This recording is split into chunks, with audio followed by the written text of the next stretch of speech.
তাফসীর মাহফিলের সম্মানিত সভাপতি, পরিচালক মণ্ডলী, সম্মানিত ওলামায়ে কেরাম, মুরব্বিয়ানে কেরাম, সুধী মণ্ডলী, পর্দার আড়ালের অপেক্ষমান মা ও বোনেরা, মেয়েরা, আসসালামু আলাইকুম। আমরা আপনাদের সামনে সূরা মুলক থেকে ধারাবাহিক কিছু আলোচনা করব ইনশাআল্লাহ। আউযু বিল্লাহি মিনাশ শাইতানির রাজিম। বিসমিল্লাহির রহমানির রহিম। তাবারাকাল্লাযী বিয়াদিহিল মুলকু ওয়া হুয়া আলা কুল্লি শাইইন কাদির। মহিমাময়, মঙ্গলময় আল্লাহ, যিনি সমস্ত সার্বভৌমত্বের মালিক, সারা বিশ্বের রাজত্ব তার। ও আলা কুল্লি শাইইন কাদির, এবং তিনি সব কিছুর উপরে ক্ষমতাবান। আল্লাযী খালাকাল মাউতা ওয়াল হায়াতা, যিনি সৃষ্টি করেছেন মৃত্যু এবং জীবন। লিয়াবলুয়াকুম আইয়ুকুম আহসানু আমালা, যাতে তিনি তোমাদেরকে পরীক্ষা করতে পারেন যে তোমরা কে সবচাইতে ভালো কাজ করছো। ওহুয়াল আজিজুল গাফুর, তিনি পরাক্রমশালী, ক্ষমাশীল। আল্লাযী খালাকা সাবা সামাওয়াতিন তিবাকা, যিনি সৃষ্টি করেছেন 7 আকাশ স্তরে স্তরে।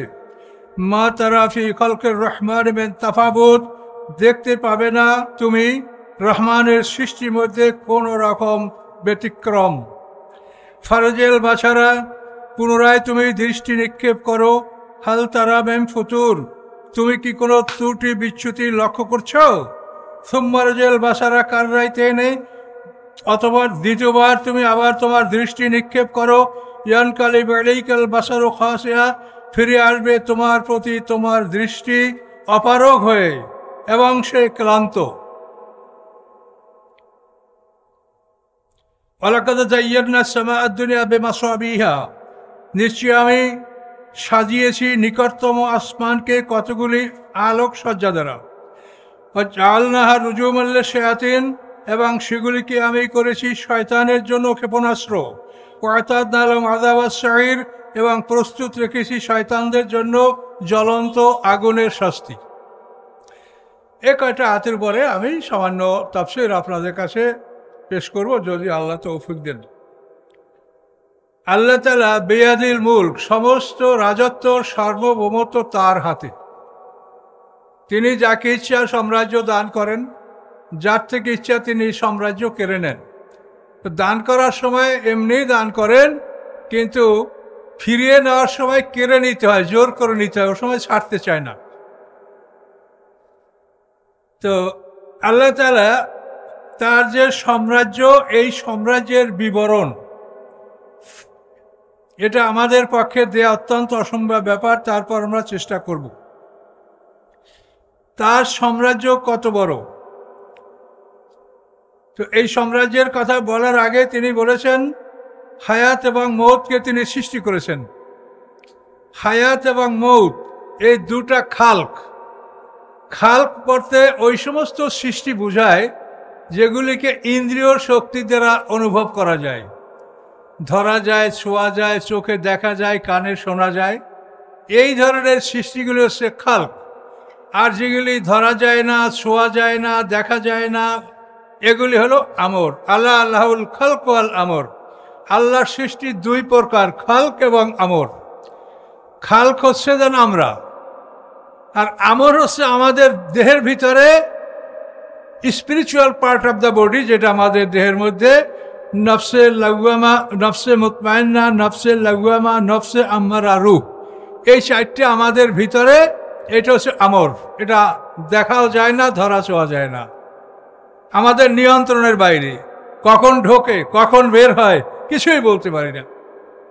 মাতৃগর্ভে 340-120 দিন পরে এই রূহ আমাদের মধ্যে ঢুকেছে, 3টা কঠিন অন্ধকারের মধ্যে, সুরক্ষিত স্থানে, ফি কারারে মাকিন।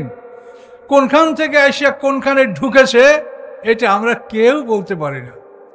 আবার ইনি যখন যাবেন, তখন উনি যাবেনই যাবেন। আপনি পৃথিবীর সমস্ত ডাক্তার লক্ষ কোটি টাকা ব্যয় করে ওনাকে আপনি আটকে রাখতে পারবেন না। উনি যাবেন তো যাবেন। আর এসেছেন তো জোর করে ঢুকেছেন আপনার মধ্যে। আমরা কেউ বলি নাই যে আমরা এই পৃথিবীতে যাব, কেউ বলছি? কিন্তু আমাদেরকে জোর করে এখানে পাঠানো হয়েছে, আবার এখান থেকে জোর করে আমাদেরকে বের করে দেওয়া হবে। এখন এইটা কি আপনি আল্লাহর অপরাধ মনে করবেন? আর না, আল্লাহ বলেছেন লা ইউসালু আম্মা ইয়াফআলু ওয়া হুম ইউসালুন। তাকে কোনো জিজ্ঞাসা করার ক্ষমতা কারো নাই। সবাইকে জিজ্ঞাসা করা হবে, কিন্তু আল্লাহকে জিজ্ঞাসা করার কোনো ক্ষমতা আমাদের নাই। তবে যদি আমরা আল্লাহর হুকুম মানি, আদেশ মানি, তা আমরা বড় পুরস্কার লাভ করব। আল্লাহ সত্য বলেন, তিনি কখনো ওয়াদা খেলাপ করেন না। কাজী আল্লাহর আদেশ পালন করলে আমরা লাভবান হব। কিন্তু আল্লাহকে এভাবে আপনি দোষারোপ যদি করেন যে আমরা তো আসিনি এই নিজের ইচ্ছে, আপনি আমাদেরকে ঢুকাইছেন, এখন আমাদেরকে এরকম শাস্তি দিবেন কেন? শাস্তির কারণটা কি? শোনেন, তাফসীর খুব ভয়ঙ্কর জিনিস। শাস্তির কারণটা কি? আমাদের শাস্তিটা হবে কেন বলেন? শাস্তির কারণ হলো, এখানেই দেখেন, এই যে এই মাইক, এই সাউন্ড ফাংশনটা যারা এখানে আপনারা ভাড়া করেছেন, তো এরা যদি আপনার ওয়াদা করে প্রতিশ্রুতি মোতাবেক এখানে না আসে, তা আপনাকে শাস্তি দেবেন কিনা বলেন? দেবেন? এইভাবে যে যেখানে অফিসে, আদালতে, স্কুলে, কলেজে, গাড়িতে, যে যেখানে ডিউটিতে আসে, যদি সে ডিউটি না করে, তা আপনারা শাস্তি দিবেন কিনা? একটা রেলগাড়িতে আপনারা 1000 লোকের টিকিট করেছেন, যদি এখন ড্রাইভার নাই, তাতে আপনারা মনে করেন যাকে আমরা মারিয়ে ফেলাবো, ছিঁড়ে ফেলাবো, খাইয়ে ফেলাবো, আমরা এত লোকের টিকিট করছি, তুই নাই কেন? তাহলে এখন আপনি বোঝেন যে দায়িত্ব নিয়ে যদি দায়িত্ব পালন করা না হয়, তাহলে সে শাস্তির যোগ্য হয়। কি বুঝতে পারলেন? তো আমাদের সমস্যাটা হলো, আল্লাহ তাআলা তার এই আসমানি কিতাবের আমানত, এই ইন্না আরাদনাল আমানাতা আলাস সামাওয়াতি ওয়াল আরদি ওয়াল জিবালে, আল্লাহ বলেন এই আমানত আকাশ, পৃথিবী, পাহাড়ের উপরে উপস্থাপন করেছি, বলেছি যে তোমরা আমার এই আমানত গ্রহণ করো।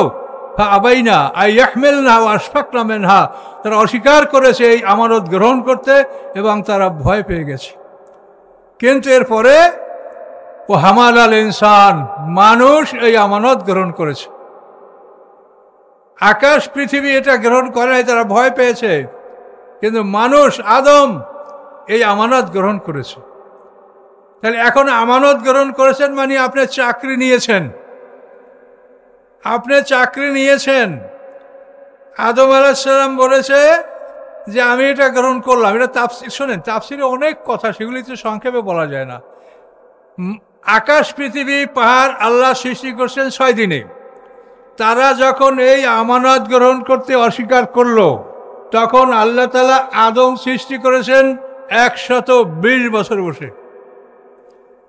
40 বছর পর্যন্ত আদমের মাটিটা পানিতে ভিজানো হয়েছে, সেটা হয়েছে হামাইম মাসনুন, দুর্গন্ধময় কাদা। 340 120 বছর। 40 বছর বৃষ্টি বর্ষানো হয়েছে। দ্বিতীয় 40 বছর এই মাটিটাকে রৌদ্রে শুকানো হয়েছে, ফলে সেই মাটিটা হয়েছে সলসলেন কাল ফাক্কার, কুমারের শুকনো মাটি, ঠনঠনা মাটির মতো। এই গেল 80 বছর। তৃতীয় 40 বছর এই মাটিটাকে পৃথিবীর সব ধরনের পানি দ্বারা মেজে মেজে গারা কাদায় পরিণত করেছে। এটা হচ্ছে 3 লাজিব, প্লাস্টিক কেলে গারা কাদা। এই 340 120 বছর বসে আল্লাহ আদম আলাইহিস সালামের মাটিটা প্রস্তুত করেছেন। এবং আদম আলাইহিস সালামের জন্য যে মাটিটা সারা পৃথিবীর থেকে নেওয়া হয়েছে, ওই মাটির মধ্যে আমাদের মাটিও আল্লাহ একসঙ্গে নিয়ে নিয়েছেন। আমরা মাটির তৈরি, আমাদের মাটি আদমের মাটির সাথে নিয়ে নেওয়া হয়েছে। এরপরে আদম আলাইহিস সালামকে সৃষ্টি করেছেন, তার মধ্যে রূহ দিয়েছেন, তার মধ্যে জ্ঞান দান করছেন, ফেরেশতারা সেজদা করেছে। এই সব অনুষ্ঠান পৃথিবীতে হয়েছে। আদম আলাইহিস সালামকে সৃষ্টি করা হয়েছে দোহনা নামে জায়গায় বসে, মক্কা এবং তায়েফের মাঝখানে বেআরদে দোহনা। এভাবে আদম আলাইহিস সালামকে সৃষ্টি করার পরে তাকে মুহররমের 10 তারিখ শুক্রবার দিন চাষতে রক্তে তাকে জান্নাতে নিয়ে যাওয়া হয়েছে। জান্নাতে বসে আল্লাহ মা হাওয়াকে সৃষ্টি করেছেন। এখানেই হলো সৃষ্টির ব্যবধান, যে পুরুষ জাতি সৃষ্টি হয়েছে পৃথিবীর বুকে, নারী জাতি সৃষ্টি হয়েছে আকাশে, জান্নাতে। এই জন্য নারী জাতি বিলাসী, ঊর্ধ্বমুখী। দুনিয়ার কোনো জিনিসে নারীর মন ভরে না, কোনোভাবেই আপনি নারীকে খুশি করতে পারবেন না। লক্ষ টাকার বাজার করবেন, আজ কালকে বলবেন যে এটা নাই সেটা নাই, আমার স্বামীকে আমি বলি সে ভুলে যায়, মনে থাকে না, এই সেই। এজন্য আপনি রাগ করবেন না, আপনিও তো মারপ্যাট হয়েছেন, আমিও তো মারপ্যাট হয়েছি, এরা তো আমাদের মা বোন মেয়ে, কাজে এটা হলো সৃষ্টিগত ব্যাপার, এ তো রাগ করলে হবে না। তো আল্লাহ তাআলা এইভাবে 120 বছর বসে আদমকে মন্থন করে মাটিটা মেজে 120 বছর বসে আদমকে সৃষ্টি করে আদমকে বলছেন যে তুমি এটা গ্রহণ করতে পারো কিনা। ও হামাল আল ইনসান, আদম বলছে এটা আমি গ্রহণ করব। তাফসীরে বলা আছে আদম আলাইহিস সালামকে সৃষ্টি করার পর তার সামনে যখন এই আমানত একটা ভারী বস্তুর আকারে রাখা হলো, তখন আদম আলাইহিস সালাম সেটার কাছে নিজে গিয়া ওজন করে দেখে কিরকম, হাঁটু পর্যন্ত তুলেছে, খুব ভারী, হাঁটু পর্যন্ত তোলার পরে রেখে দিয়েছে, আর বলে যে আল্লাহ যদি আমাকে বলেন তবে আমি আরো তুলতে পারবো। আল্লাহ বললেন তোলো। এবার আদম আলাইহিস সালাম এই বোঝাটা তিনি কোমর পর্যন্ত তুললেন, তুলে আবার মাটিতে রেখে দিলেন এবং বললেন যে আল্লাহ যদি বলেন যে এটাকে আমি আরো তুলতে পারি। আল্লাহ বলেন তোলো। এবার আদম আলাইহিস সালাম এই ভারী বস্তু আমানত এটাকে কাঁধে তুললেন। কাঁধে তোলার পরে যখন আদম আলাইহিস সালাম এটা নামাতে চাইলেন, আল্লাহ বললেন যে ওটা তোমার কাঁধে থাকবে, ওটাকে তুমি নামাতে পারবে না, এই আমানত তোমাকে বহন করতে হবে। সকলে বলুন সুবহানাল্লাহ। এইভাবে আমানত আমরা গ্রহণ করেছি, বহন করেছি। এখন বলবে যে আমরা একারা না, ওই আলাস্তু বিরাব্বিকুম কালুবালা কি আছে না, বিরাট ইতিহাস এখানেও। তো ওখানে কিন্তু আমরা আবার ব্যক্তিগতভাবে সবাই স্বীকৃতি দিয়েছি আলাস্তু বিরাব্বিকুম কালুবালা। তাহলে আদম আলাইহিস সালাম একা স্বীকৃতি দিয়েছে আর আমরাও পৃথক পৃথকভাবে স্বীকৃতি দিয়েছি। এখন চাকরি নিয়েছি, আপনার সার্ভিস হলো এই, এখানে যা আছে এটা আপনার চাকরি, এই চাকরি আপনাকে করতে হবে এবং এই বই দ্বারা আপনার হিসাব হাসরের ময়দানে নেওয়া হবে। কিন্তু পরিতাপের বিষয় যে আপনারা এই বইকে ছেড়ে দিয়ে অনেক বড় বড় কিতাব পড়েন, কিন্তু এই বইখানা পড়েন না। কি সত্য কিনা বলেন? লজ্জিত হবেন আপনারা হাসরের ময়দানে। আমি এখানে ওলামায়ে কেরাম প্রিন্সিপাল সাহেব আছেন, আরো অনেক আলেম আপনারা আছেন, বলেন হাসরের ময়দানে কি কোরআন ছাড়া অন্য কোনো বই বিচারের টেবিলে যাবে আল্লাহর? মুসা আলাইহিস উম্মতের বিচার তাওরাত, দাউদ আলাইহিস সালামের বিচার জবুর, ঈসা আলাইহিস সালামের উম্মতের বিচার ইনজিল, মুহাম্মদ সাল্লাল্লাহু আলাইহি উম্মতের বিচার আল কোরআন। আল কোরআনকে বর্তমান দুনিয়ার মানুষ ত্যাগ করেছে। ওয়াকাল আর রাসূল ইয়া রাব্বি ইন্না কওমি ইত্তাখাযু হাযাল কোরআন মাহজুরা। আল্লাহর রাসূল হাসরের ময়দানে আল্লাহর কাছে একটা মামলা দায়ের করবেন যে আল্লাহ আমার এই জাতি কোরআনকে ত্যাগ করেছে, আপনারা কোরআন ত্যাগ করিয়েন না। এটা মহাবিপদ বর্তমান বিশ্বে।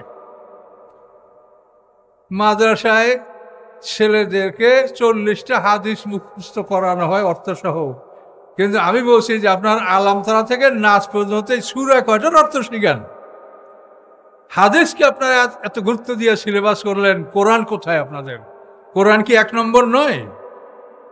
তাহলে এই কোরআনের গুরুত্ব আজকে আলেমরা ছেড়ে দিয়েছে এবং এটার পিছনে আন্তর্জাতিক ষড়যন্ত্র আছে। কিন্তু এটা আমাদের আলেমরা সরলমনা মানুষ, আলেমওলামারা সরলমনাই হয়ে থাকে, তারা মনে করছেন যে রাসূলের হাদিস, কিন্তু সব হাদিস রাসূলের না, ওর মধ্যে রাসূলের কথা আছে বা বাইরের বাজে কথাও আছে। এই জন্য আপনারা মুক্তি পেতে হলে এই প্রশ্নপত্রের কাছে আসতে হবে। এটা আপনার প্রশ্নপত্র, এই প্রশ্নপত্রে যা আছে আপনি কি করেছেন কি করেন নাই এইটার সাথে আপনার খাতা দেখা হবে। এখানে এই স্যাররা আছে, খাতা দেখেন, আপনার অনেক শিক্ষক আছেন, প্রশ্নপত্র খাতা এই দুইটা পাশাপাশি থাকে। প্রশ্নে কি চাওয়া হয়েছে, খাতায় কি লেখা হয়েছে। এই পৃথিবী পরীক্ষার হল, এই পৃথিবীটা হচ্ছে পরীক্ষার হল। প্রশ্নপত্র আল কোরআন, উত্তরপত্র আপনার গলায় লটকানো আমলনামা। কথা বুঝতে পারছেন আমার? প্রশ্নপত্র, আল কোরআন, উত্তরপত্র, গলায় লটকানো আমলনামা, এই পৃথিবীটা আপনার পরীক্ষার হল। খাতা দেখবেন আল্লাহ তাআলা, এবং প্রশ্নপত্র বুঝিয়ে দেওয়ার দায়িত্ব মুহাম্মদ রাসূলুল্লাহ সাল্লাল্লাহু আলাইহি ওয়াসাল্লাম পরে। তারপরে এই দায়িত্ব আসে আলেমদের উপরে। আল উলামাও ওয়ারাসাতুল আম্বিয়া, আল্লাহ হাদিস আর কোরআনেও আল্লাহ বলেছেন সুম্মা আওরাসনাল কিতাব আল্লাযীনা ইসতাফাইনা মিন ইবাদিনা। নবী রাসূলদের তিরোধানের পরে আমি আমার বাছাইকৃত একদল মানুষকে আল্লাহর আসমানি কিতাবের আমি দায়িত্ব দিয়েছি। এখন এই প্রশ্নপত্র বুঝিয়ে দেওয়ার দায়িত্ব আমাদের। আমরা আপনাদেরকে প্রশ্নপত্র বুঝিয়ে দেব, সেইভাবে আপনি উত্তর দেবেন। উত্তর দিলে আপনার লিখতে হবে না, লিখবে ফেরেশতা। আমি এখন কথা বলছি, এগুলি কি লেখা আমার পক্ষে সম্ভব? আমি লিখতে পারছি না। এটা কিরামান কাতিবিন ফেরেশতা এরা লিখছে। ইন কুল্লু নাফসিন লাম্মা আলাইহা হাফিজ ওয়া ইন্না আলাইকুম লাহাফিজিনা কিরামান কাতিবিনা ইয়ালামুনা মা তাফআলুন মা ইয়ালফিযু মিন কাওলিন ইল্লা লাদাইহি রাকিবুন আতীদ। এই সব আয়াতগুলি একই কথা বলছে যে ওই ফেরেশতারা তোমাদের পাহারাদার এবং তোমাদের লেখক এবং তোমাদের আমলনামা তারা এখানে লিখছে। লেখার পরে তোমার গলায় একটা ঝুলন্ত কপিতে লিখে যাচ্ছে, এবং এরপরে ওরা একটা হাত কপি নিয়ে সকালে বিকালে আকাশে যাচ্ছে। এই রাতের আমলনামা যে ফেরেশতারা লিখছে, এরা ফজরের নামাজের পরে সূর্যোদয়ের প্রাক্কালে এই ফেরেশতারা আকাশে যাবে। আবার ওই সময় আকাশ থেকে একদল নামবে, তারা সারাদিনের আমল লিখবে। লেখার পরে আবার সূর্য ডোবার সময় ওরা আকাশে চলে যাবে। এইভাবে দৈনিক 2 বার ফেরেশতা বদলি হয়। এরা আকাশে যাবে, আল্লাহর কাছে দেখাবে, ইল্লিন সিজ্জিনে আপনার আমলনামা ওখানে জমা হবে। তো ওখানে একটা কপি আর আপনার গলায় একটা কপি। আর নুখরিজু লাহু ইয়াউমাল কিয়ামাতে কিতাবান ইয়ালকাহু মানশুরা। কিয়ামতের দিন আল্লাহ বলেন যে তাদের জন্য আমি একটা উন্মুক্ত কিতাব বের করব, তারা দেখতে পাবে। মালে হাজাল কিতাবে লা ইউগাদিরু সাগীরাতান ওয়ালা কাবীরাতান ইল্লা হাসাহা। কি হয়েছে আমলনামার? যে ছোট বড় কিছুই বাদ যায়নি, সব কিছু লেখা হয়েছে। তো সম্মানিত সুধী, তো এখন আপনারা জিনিসটা বুঝেছেন কিনা যে আমাদের শাস্তি হওয়ার কারণ হলো আমরা দায়িত্ব নিয়েছি। আমরা দায়িত্ব নিয়েছি, এখন কেন কাজ করব না? দায়িত্ব নিয়েছি, কাজ করব এবং বিশাল পুরস্কার পাব। কি ঠিক কিনা বলেন? তো এখন আমাদের শাস্তির কারণ হলো যে আমরা চাকরি নিয়েছি, এখন চাকরি করো। চাকরি করলে তোমাকে আমি কি দিব? তোমাকে আমি চিরকুমারী স্ত্রী দিব। মানুষের জীবনের সবচাইতে যেটা বড় চাহিদা, এই চিরকুমারী স্ত্রী আপনি কাওয়াই বা আতরাবা, চিরকুমারী। অনন্ত যৌবন আপনি লাভ করবেন, যত ইচ্ছা তত খাবেন। মদের নহর, দুধের নহর, শরাবের নহর, হ্যাঁ, এভাবে সব কিছু আপনি সেখানে পান করবেন, সবই বৈধ, এবং তাতে লাফিয়া গাউনু ওয়ালাহুম আনহা ইউনজাফুন। মাথা ব্যথাও করবে না, পেট খারাপও হবে না, বেহুশও হবেন না। অসাধারণ শক্তি আপনার হবে। এভাবে আপনি 1000 বছরের সমান একটা দিন, হাজার হাজার কোটি বছর বেঁচে থাকবেন। তাহলে এই চাকরিটা করা আপনার লাভ না ক্ষতি বলেন তো? বিরাট লাভ। কাজে এখন আপনি অবাক হয়েছেন শুনে যে আমাদেরকে কেন জোর করে এখানে পাঠানো হয়েছে, আর কেমন আমার শাস্তি দেওয়া হবে। শাস্তি দেওয়ার জন্য তো আল্লাহ বলেন, আপনি চাকরি নিয়েছেন, কাজ করেন। আকাশ পৃথিবী চাকরি গ্রহণ করে নাই, কোনো শাস্তি আছে? নাই। এই জন্য আমাদের এই চাকরি করতে হবে। চাকরি করলে আমরা বিশাল পুরস্কার পাব। আর আমাদের শত্রু হচ্ছে শয়তান। দেখেন, পৃথিবীতে আল্লাহ তাআলা তার এই মহা সৃষ্টি, এর মধ্যে তিনি কি পছন্দ করেন? আল্লাহ বলেছেন, আমি পছন্দ করি হক ও বাতিল, সত্য এবং মিথ্যা, ন্যায় অন্যায়। এই দুইটার বিরুদ্ধে মানুষ সংগ্রাম করবে। ন্যায় অন্যায় দুটোর বিরুদ্ধে আমি তাদেরকে সংগ্রাম করতে বলেছি। তো এখন দেখেন, ন্যায় অন্যায় দুটো শক্তি তো আল্লাহকে দিতে হবে। অন্যায় যদি আল্লাহ মিটিয়ে দেয় তাহলে শুধু ন্যায় যুদ্ধ হবে। এই জন্য ন্যায় অন্যায় উভয়টাকেই আল্লাহ তাআলা বাঁচিয়ে রাখেন। ওদেরকেও ক্ষমতা দেয়, আবার এদেরকেও ক্ষমতা দেয়। দুইটা দলকে বাঁচিয়ে রাখে এবং আল্লাহ বলেন, তোমরা আমার পক্ষের যারা, তারা সত্যের পথে লড়াই করো এবং যুদ্ধ করে তোমরা শাহাদাত বরণ করো, এবং এই রক্তের হোলি খেলা এটা আমার কাছে পছন্দনীয়। ইন্নাল্লাহা ইউহিব্বুল্লাযীনা ইউকাতিলুনা ফী সাবিলি সাফফান কান্নাহুম বুনিয়ানুম মারসুস। সীসা ঢালা প্রাচীরের মতো প্রতিষ্ঠিত হয়ে যারা যুদ্ধের মাঠে যুদ্ধ করে, আল্লাহ বলেন আমি তাদের প্রতি সন্তুষ্ট, আমি তাদেরকে ভালোবাসি। আল্লাহর রসুল আল্লাহ তাআলা সম্পর্কে আল্লাহ রসুলকে জিজ্ঞাসা করা হয়েছে, ইয়া রাসূলুল্লাহ, বান্দার কোন আমলে আল্লাহ খুশি হন? তখন আল্লাহ রসুল বলেন, মর্দে মুজাহিদ, মর্দে মোমেন উলঙ্গ বক্ষে, অর্থাৎ তার শরীরে লৌহ বর্ম পরিহিত নয়, উলঙ্গ বক্ষে যুদ্ধ করতে করতে কাফেরের ভিড়ের মধ্যে চলে যায় এবং কাফেরের তলোয়ারের আঘাতে তার কলিজা কেটে দ্বিখণ্ডিত হয়ে যায়। এই দৃশ্য দেখে আল্লাহ আনন্দে হাসেন। এখন আল্লাহ যেটা করবেন, যেটা ভালোবাসে, আমাদের আল্লাহকে খুশি করা আমাদের কাজ, তার তো কোনো সমালোচনা করার অধিকার আমাদের নাই।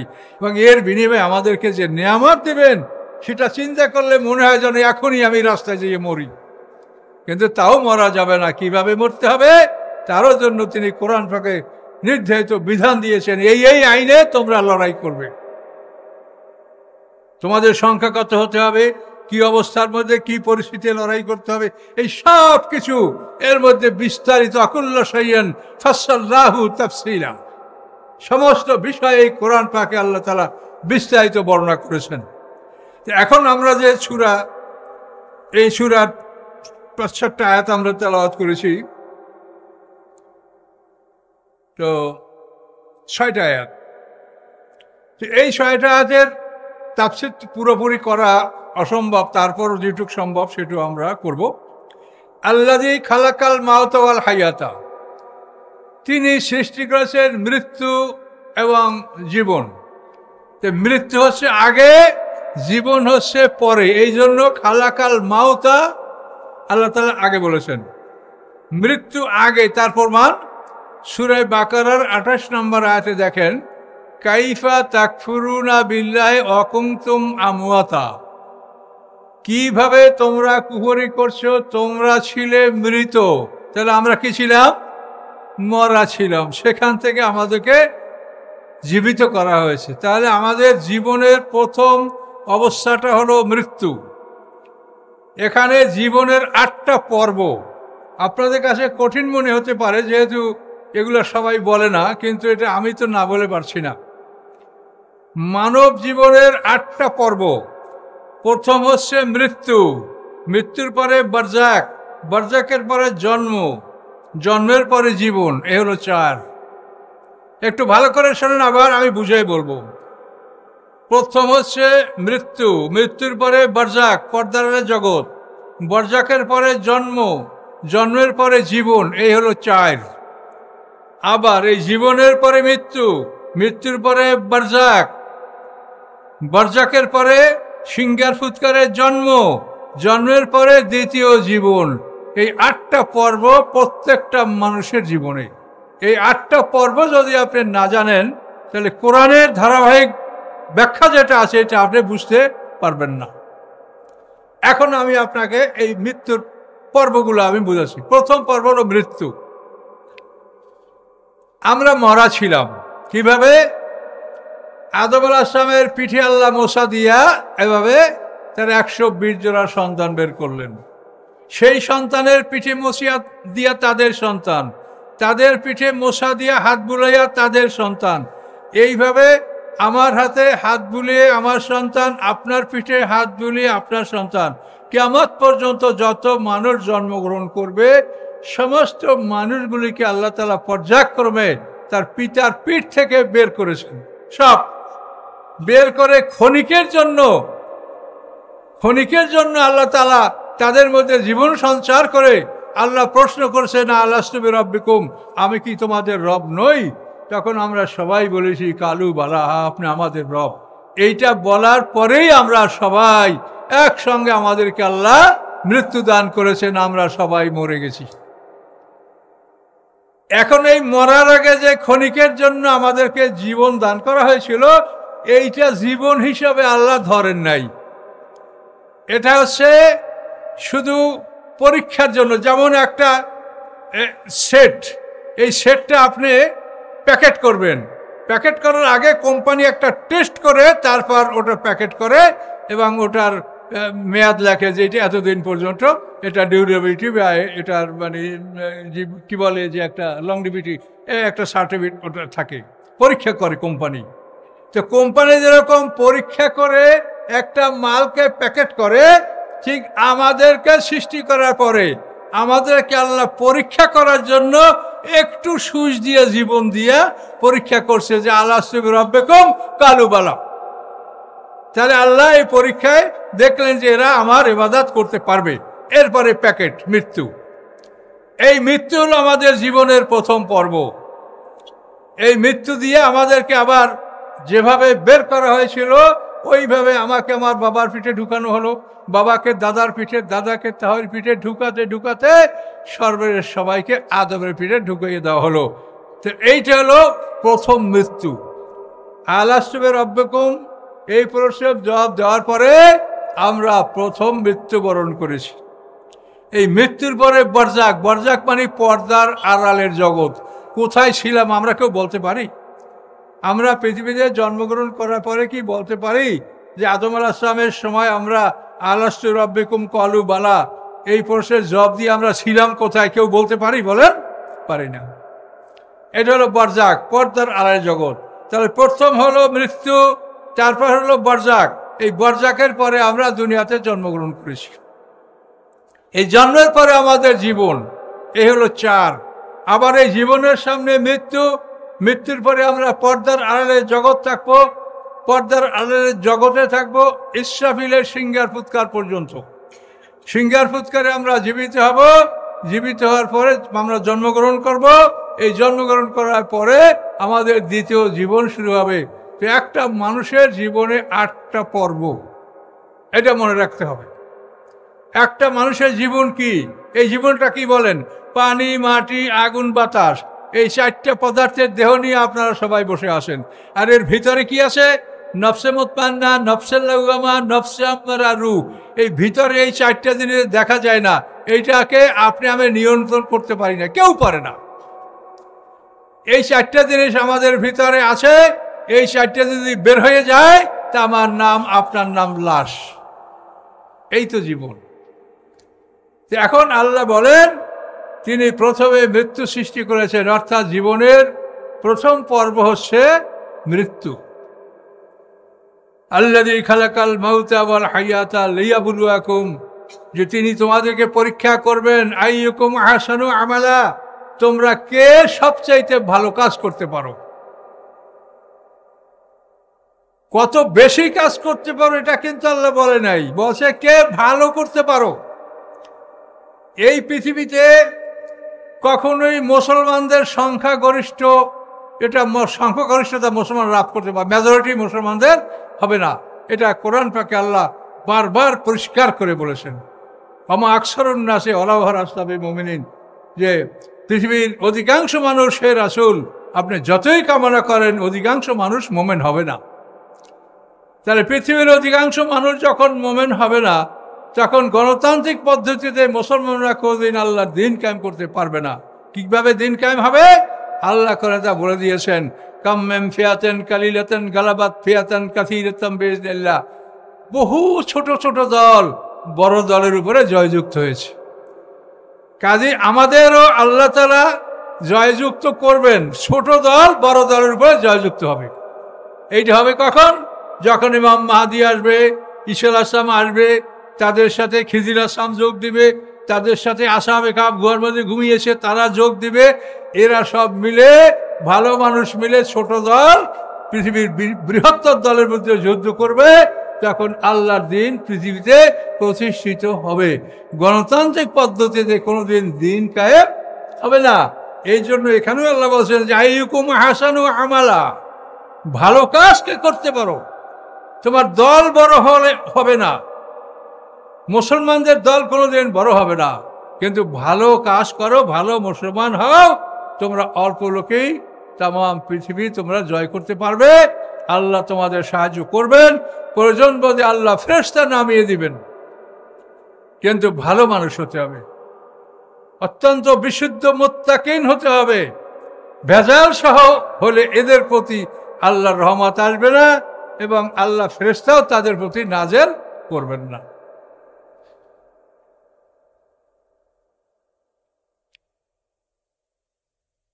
তিনি আজিজুল গাফুর অর্থাৎ মহাক্ষমতার মালিক, সাথে সাথে তিনি ক্ষমাশীল। আল্লাযী খালাকা সাবা সামাওয়াতিন তিবাকা, তিনি 7 আসমান স্তরে স্তরে সৃষ্টি করেছেন। এই সৃষ্টির মধ্যে কোনো ত্রুটি বিচ্যুতি দেখার ক্ষমতা আমাদের নাই, আমরা তো সেখানে পৌঁছতেই পারি না, তো দেখবো কেমন করে। আল্লাহ বলেন তুমি আবার তাকাও, পুনরায় তাকাও, দেখো কোনো ত্রুটি বিচ্যুতি দেখতে পাচ্ছ? তুমি আবার তাকাও, দ্বিতীয়বার তাকাও, তোমার দৃষ্টি অপারগ হয়ে, ফ্রাস্ট্রেটেড হয়ে, শ্যাটার্ড হয়ে তোমার দৃষ্টি তোমার দিকে ফিরে আসবে, তুমি কিছুই আয়ত্ত করতে পারবে না। ওয়ালাকাদ যায়্যানাস সামাআ দুনিয়া বিমাসাবিহা ওয়া জাআলনাহা রুজুমান লিশ-শায়াতিন। আল্লাহ বলেন আমি নিকটতম আসমানকে কতগুলি উজ্জ্বল নক্ষত্র, গ্রহ যাদেরকে বলা হয়, এর দ্বারা আমি সাজিয়েছি এবং এগুলিকে আমি শয়তানের জন্য ক্ষেপণাস্ত্র বানিয়েছি। শয়তানরা প্রথমে আদম আলাইহিস সালামের যুগে সপ্ত আসমান পর্যন্ত যেতে পারত, কিন্তু ধীরে ধীরে আল্লাহ তাআলা তাদের ক্ষমতা কমিয়ে দিয়েছেন। যখনই আল্লাহ তাআলা বিভিন্ন আকাশে নবীদের স্থান দিয়েছেন, ইদ্রিস আলাইহিস সালামকে ষষ্ঠ আকাশে, মূসা আলাইহিস সালাম, হারুন আলাইহিস সালামকে চতুর্থ পঞ্চম আকাশে, ঈসা আলাইহিস সালাম, ইহয়া আলাইহিস সালাম দ্বিতীয় তৃতীয় আকাশে, ইসু আলাইহিস সালামকে তৃতীয় আকাশে, আদম আলাইহিস সালামকে প্রথম আকাশে, এভাবে যখন আকাশে বিভিন্ন নবীদেরকে স্থান দিয়েছেন, তখন আস্তে আস্তে আল্লাহ তাআলা শয়তানদেরকে সেই আকাশে যাওয়ার ক্ষমতা তাদের রহিত করে দিয়েছেন। মুহাম্মদ সাল্লাল্লাহু আলাইহি ওয়াসাল্লাম যখন জন্মগ্রহণ করেছেন, তখনই আল্লাহ তাআলা লৌহে মাহফুজ থেকে কোরআন মজিদ প্রথম আকাশে নাযিল করেছেন। সেই জায়গাটার নাম হলো বাইতুল ইজ্জত। এই বাইতুল ইজ্জতে কোরআন নাযিল করেছেন আল্লাহ। নাযিল করার পরে এই আকাশকে আল্লাহ তাআলা পাহারাদার যারা হেফাজত করেছেন, এই পাহারাদার হচ্ছে যে জিনেরা সেখানে যেতে পারবে না, তারকাদের সাথে ক্ষেপণাস্ত্র স্থাপন করে আল্লাহ তাআলা তাদেরকে পাহারার ব্যবস্থা করেছেন। এই কথা আল্লাহ বলে যে আমি রুজুমান লিশ-শায়াতিন, শয়তানের জন্য এই তারকাগুলি ক্ষেপণাস্ত্রের মতো কাজ করে।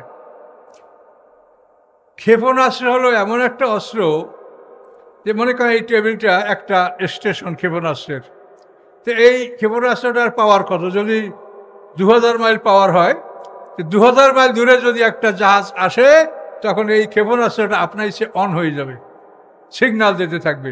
তখন আপনি রাডার দিয়ে দেখবেন যে কোন জাহাজটা আসলো, কার জাহাজ, শত্রুপক্ষের না আমাদের নিজেদের নাকি। যদি আপনি নিশ্চিত হন যে এটা শত্রুপক্ষের জাহাজ, তো এই ক্ষেপণাস্ত্র এখান থেকে আপনি ছেড়ে দেবেন, ওই 2000 মাইল দূরে ওকে আঘাত করবে। কোনোভাবে ঘুরে ফিরে ম্যানুভারিং করে সে আত্মরক্ষা করতে পারবে না। এই যন্ত্র হলো রুজুম, এটাকে ক্ষেপণাস্ত্র বলা হয়। তো আল্লাহ তাআলা তারকার সাথে শয়তানকে মারার জন্য এই ক্ষেপণাস্ত্র স্থাপন করেছেন, এই কথা আল্লাহ তাআলা এখানে বলেছেন। সম্মানিত সুধী, আকাশকে আল্লাহ তাআলা কিভাবে সাজিয়েছেন, এটা একটা বিরাট ব্যাপার। এই যে মহাকাশ আমরা দেখতে পাচ্ছি, এই আকাশের যে ফাঁকা জায়গাটা, এটা সব ভাগ ভাগ করে দেওয়া। আমাদের পৃথিবীর গ্র্যাভিটি যতখানি পর্যন্ত দূরে, অতখানি পর্যন্ত এই স্পেস ফাঁকা জায়গা, এটা পৃথিবীর। এরপরে যে গ্রহ বা নক্ষত্র আছে তার জন্য ওই রকম বিশাল জায়গা। বিজ্ঞানীরা বলেছেন একটা তারকার থেকে আর একটা তারকার দূরত্ব 100-এর পিঠে 12 মাইল, এবং এই দুইটা দূরত্ব দুইটাকে ভাগ করে দেওয়া। এটার অর্ধেক এটাই পাবে, অর্ধেক আর একটাই পাবে। এইভাবে মহাকাশে যত তারকাগুলি, এই তারকাগুলির বাড়িতে মহাকাশটা ভাগ করে দেওয়া, কোনো জায়গায় একটু ফাঁকা নাই। মার্মানিক পিকথাল বলেছেন বুরুজ শব্দের অর্থ হল ম্যানশন অফ স্টার্স, তারকাদের বড় বড় বাড়ি। আপনার বাড়ি যদি 5 বিঘা হয় তা ঘরটা মনে করেন 5 কাঠা, আর সব জমিটা আপনার বাড়ি। ওই রকম এই পৃথিবী, তার 4 সাইডে অনেক জমি ফাঁকা, এটা পৃথিবীর জন্য বরাদ্দ। এর মধ্যে যা কিছু আসবে পৃথিবীর বুকে সেটা পড়বে। এইভাবে প্রত্যেকটা গ্রহ নক্ষত্রের জন্য আল্লাহ তাআলা মহাকাশের সমস্ত জায়গাগুলি ভাগ ভাগ করে তাদেরকে দিয়ে দিয়েছেন। মহাকাশের কোনো জায়গা ফাঁকা নাই। সকলে জোরে বলুন সুবহানাল্লাহ। এই মহাশক্তিমান আল্লাহ, আল্লাহর এই মহাশক্তি আমাদের জন্য আল্লাহ উপস্থাপন কেন? তিনি একটা কথাই বুঝাতে চান যে আমার এই ক্ষমতা তোমরা দেখতে পাচ্ছ, তো মরার পরে কি আমি তোমাদেরকে পুনরায় জীবিত করতে পারবো না? তোমরা তো বিশ্বাস করছো না যে আমি তোমাদের বিচার করবই করব। যদি আখিরাত না থাকে তাই সৃষ্টিটা হবে একটা জুলুম। একটা মানুষের দুনিয়াতে ধন সম্পদ শক্তি সবকিছু ছিল, সে এইটার দ্বারা সে জুলুম অত্যাচার করে করে মরণ পর্যন্ত জুলুম অত্যাচার করে করে সে মারা গেছে। এখন পরকালে যদি বিচার না থাকে তো ওই লোকটাই তো জিতে গেল। কাজী না, পরকালে আল্লাহ তাআলা তিলে তিলে বিচার করবেন। আর এই পরকালকে বিশ্বাস করার জন্যই আল্লাহ তাআলা তার এত ক্ষমতার কথা আমাদেরকে বলেছেন যে আমি এতই ক্ষমতার মালিক, তারপরও তোমরা কি বিশ্বাস করতে পারছো না যে আমি তোমাদেরকে পুনরায় জীবিত করব, তোমাদের আমি বিচার করব। অবিল আখিরাতুম ইউকিনুন, দ্বিতীয় জীবনের প্রতি তোমাদের বিশ্বাস থাকতে হবে যে তোমাদের সামনে দ্বিতীয় জীবন আছে।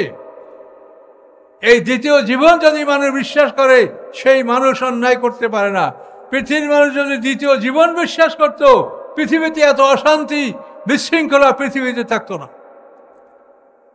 আল্লাহ তাআলা যেমন জান্নাতের নিয়ামতের কথা ঘোষণা করেছেন, দোজখের শাস্তির কথাও তেমনি ঘোষণা করেছেন। ইউসহাবুনা ফিল হামিম সুম্মা ফিন নারি ইউসজারুন। জাহান্নামীদের কিভাবে শাস্তি দেওয়া হবে আল্লাহ বলেন, খুজুহু ফাগাল্লুহু সুম্মাল জাহিমা সাল্লুহু। আল্লাহ বলেন ওকে ধরো, ওই পাপীকে ধরো, অপরাধীকে ধরো, ফেরেশতারা ওকে ধরো, ওর গলায় লোহার বেড়ি পরিয়ে দাও, তারপর একে জ্বলন্ত আগুনে নিক্ষেপ করো, তারপর ফেরেশতাদের হাতের লম্বা 70 হাত শিকলে ওকে গাঁথো। জারুহা সাবুনা জেরান ফাসলুকুহু, ফেরেশতাদের হাতের 70 হাত লম্বা শিকলে ওকে গাঁথো। তাফসীরে বলা আছে মুখ থেকে শিকল ঢুকাইয়া মলদার থেকে বের করে গাঁথবে। আমরা ছোটবেলায় এরকম বড়শিতে চিংড়ি মাছ গাইথা মাছ ধরেছি, হয়তো আপনারাও ধরেছেন। এইভাবে মানুষটাকে শিকলে গাঁথবে। গাঁথার পরে প্রথমে কি করা হবে? ইউসহাবুনা ফিল হামিম, ওই 70 হাত শিকলেও গাঁথা, ও মরবে না, ওকে ফিক মারিয়া গরম পানির কুয়ার মধ্যে ফেলে দেওয়া হবে। গরম পানির কুয়ার মধ্যে সিদ্ধ হয়ে যখন আর চামড়াটা সম্পূর্ণ গলে যাবে তখন তাকে ডাঙ্গায় তুলবে, টেনে ডাঙ্গায় নিয়ে আসবে, আইসা আবার তাকে চামড়া লাগাবে। কুল্লামা নাযিজাত জুলুদুহুম বাদদালনাহুম জুলুদান গায়রাহা। আল্লাহ বলেন যখনই তার চামড়া গলে যাবে আমি তার চামড়া পাল্টিয়ে নূতন চামড়া পরিয়ে দেব। এই নূতন চামড়া পরিয়ে দিয়ে তারপরে সুম্মা ফিন নারি ইউসজারুন, তারপর তাকে আগুনের কুয়ার মধ্যে নিক্ষেপ করা হবে। আর রহমান সূরার মধ্যে আল্লাহ তাআলা এই কথা এইভাবে বলেছেন, ইয়াতুফুনা বাইনাহা ওয়া বাইনা হামিমিন আন ফাবিআই আলাই রাব্বিকুমা তুকাযযিবুন। গরম পানির কুয়া এবং আগুনের কুয়া, এই দুইটা কুয়ার মধ্যে তার তাওয়াফ চলতে থাকবে। যেরকম আপনারা সাফা মারোয়া তাওয়াফ করেন একটা থেকে আরেকটা, ওই রকম জাহান্নামীদের তাওয়াফ হবে। গরম পানির কুয়া আর আগুনের গর্ত, এই দুটার মধ্যে তাদের তাওয়াফ চলতে থাকবে। যে আল্লাহ স্বয়ং কোরআন পাকে আল্লাহ তাআলা স্পষ্টভাবে এই কথা বলেছেন। তাহলে মানুষ যদি পরকালে বিশ্বাস করত পৃথিবীতে এত অশান্তি থাকতো না। মানুষের ধন সম্পদ হরণ করে কিভাবে মানুষ মেরে মেরে মানুষের থেকে টাকা পয়সা আদায় করা হয়, পৃথিবীর বিভিন্ন খবরাখবর আপনারা দেখতে পাচ্ছেন। মানুষকে মেরে কিভাবে নির্যাতন করে, অত্যাচার করে, মানুষকে আবদ্ধ করে তাদের থেকে টাকা পয়সা আদায় করা হচ্ছে। তোরা কি মরবি না? তোরা এই টাকা পয়সা আদায় করে অমর হয়ে থাকবি? কতদিন বাঁচবি পৃথিবীতে বল? কতদিন বাঁচবি তুই যে পরে এত বড় জুলুম করছো? যদি পরকালে বিশ্বাস না করার কারণে পৃথিবীতে অশান্তি। আর আল্লাহ তাআলা তার মহাশক্তির কথা কোরআনে বিভিন্নভাবে ঘোষণা করছেন এই জন্যই যে আমার শক্তি দেখো যে আমি কি পারি। কাজে তোমার মতো মানুষ, আমি তোমাকে সৃষ্টি করেছি, তুমি কোথায় ছিলে? তোমাকে যেমন আমি মাটির থেকে সৃষ্টি করেছি, তুমি মাটিতে হারিয়ে যাবে, এই মাটির থেকে আমি আবার তোমাকে আমি বের করব। কোথাও লুকিয়ে তুমি থাকতে পারবে না। ইসরাফিল আসলামের সিংহার ফুৎকারে তোমাদেরকে আমি বাইর করব। এই সিংহার ফুৎকার যখন হবে, এই সিংহার ফুৎকার কখন হবে? আমাদের সামনে আল্লাহ সেটা আমাদের কত দেখাবেন না, আল্লাহ যেন নাই দেখান। এখন আমাদের সামনে কিয়ামতের বড় বড় 10টা আলামত আসবে। কিয়ামতের বড় বড় 10টা আলামত।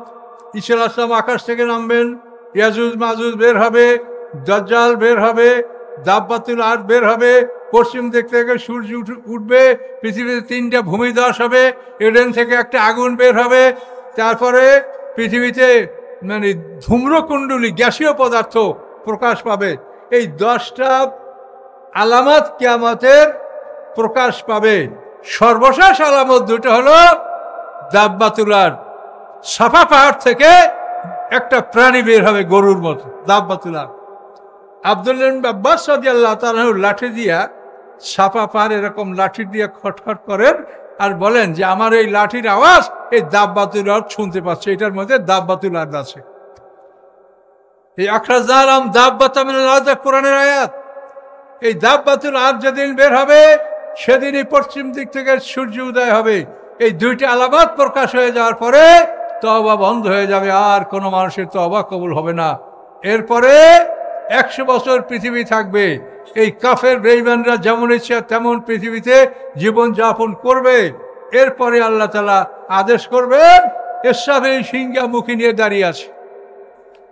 আল্লাহর রাসূল যখন মেরাজে গেছেন তখন দেখেন ইসরাফিল সিংহা মুখী নিয়ে দাঁড়িয়ে আছে। আল্লাহ রাসূল তাকে সালাম দিলেন। এখন মুখের সিংহা সালামের জবাব কি করে দিবেন? দিতে পারছেন না। আল্লাহ রাসূল আবার সালাম দিলেন।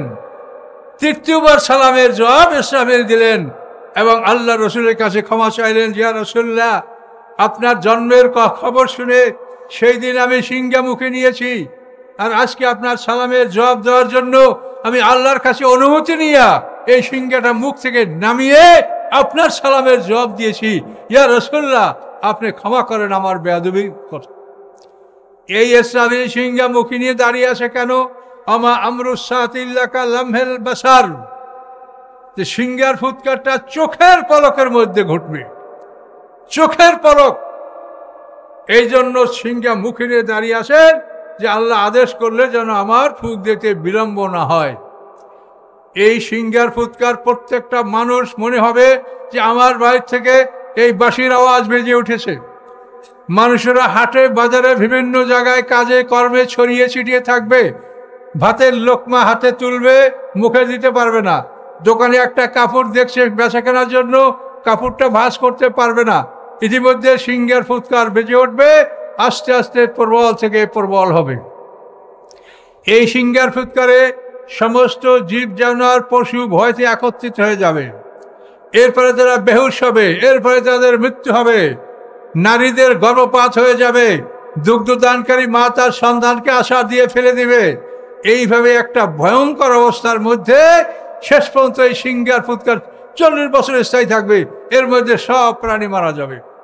মারা যাওয়ার পরে এখানেই ক্ষান্ত নয়, মারা যাওয়ার পরে তাদের দেহগুলি চূর্ণ বিচূর্ণ হয়ে যাবে, রেজা রেজা হয়ে যাবে এবং বালু কণার মতো সেগুলা পানি, মাটি, আগুন, বাতাস, এই 4টা পদার্থ থেকে আমাদের সৃষ্টি।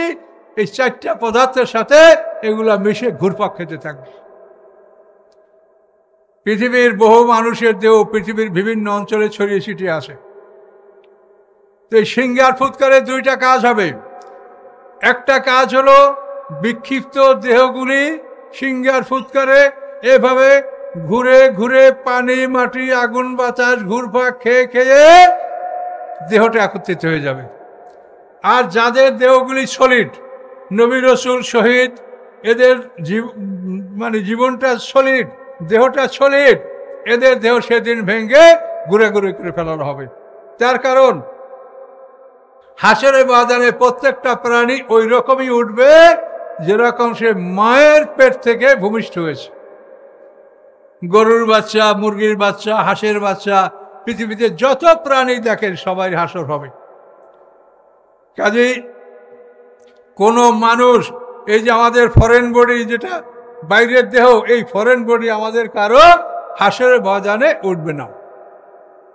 জন্মগতভাবে আমরা যেটুক দেহ নিয়ে জন্মগ্রহণ করেছি, কামা বাদাকুম তাউদুন, আল্লাহ বলেন প্রথম যেভাবে তোমাদেরকে সৃষ্টি করা হয়েছে দ্বিতীয়বার তোমাদেরকে ওভাবেই সৃষ্টি করা হবে। এই জন্য গোটা দেহগুলি ভেঙে চুরমার করে ফেলা হবে এবং দেহ থেকে আমাদের দেহের মধ্যে গরু, ছাগল, হাঁস, মুরগি যত অংশ আছে এগুলি বের হয়ে ওই প্রাণীগুলি ছোট ছোট সৃষ্টি হবে। আমরাও ছোট, আজই সবাই ছোট হবে। সিংহকে গুড়া গুড়া করে তার থেকে সব হরিণ বের করে ফেলানো হবে। সিংহ ওই রকম বিড়ালের বাচ্চার মতো হবে। এভাবে হরিণগুলিও ছোট ছোট পয়দা হবে। এইভাবে হাসরের ময়দানে সমস্ত প্রাণীগুলি ছোট্ট এবং উলঙ্গ, যেরকম আমরা মায়ের পেট থেকে ভূমিষ্ঠ হয়েছি, সবাই এভাবে ছোট্ট এবং উলঙ্গ আমরা হাসরের ময়দানে উঠব। কিন্তু একটা ব্যতিক্রম, সেটা হলো আদম হাওয়া, এই দুইটা মানুষ ছোট্ট উঠবে না, উলঙ্গ উঠবে না। তার কারণ কোরআনে আল্লাহ কি বলেছেন? কামা বাদাকুম তাউদুন, প্রথমবার যেভাবে সৃষ্টি করা হয়েছে পুনরায় তোমাদেরকে ওভাবেই সৃষ্টি করা হবে। তা আদম হাওয়াকে আল্লাহ তাআলা ছোট্ট উলঙ্গ মায়ের পেট থেকে তৈরি করে নাই, আল্লাহ হাত দিয়ে বানাইছে। মা হাওয়াকে আল্লাহ তাআলা জান্নাতে বসে আদমের পাঁজর হাড্ডি থেকে বানাইছে। আদম আলাইহিস সালামকে আল্লাহ তাআলা মাটি দিয়ে একটা পূর্ণাঙ্গ দেহ বানিয়েছেন। কিন্তু আদম হাওয়া দুইটা মানুষ, পোশাক পরা বড়, এই দুইটা মানুষ উঠবে। পৃথিবীর আর সমস্ত মানুষ ছোট্ট এবং উলঙ্গ উঠবে সব। তখন মানুষ দেখতে পাবে এই দুইটা মানুষ আমাদের মা বাবা।